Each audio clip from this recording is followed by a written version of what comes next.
Extinction is the definitive end to a species, but what if it didn't have to be?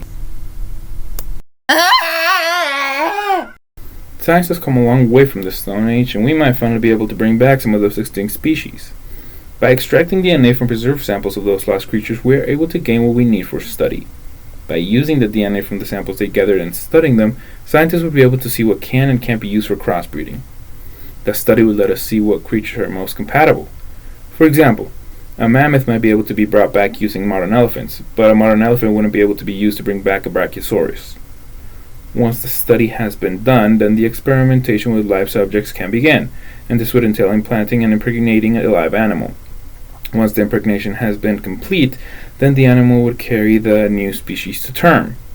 Theoretically, that is how we would be able to bring back an extinct species, and we're actually quite close in bringing back different subspecies of rhinos this way.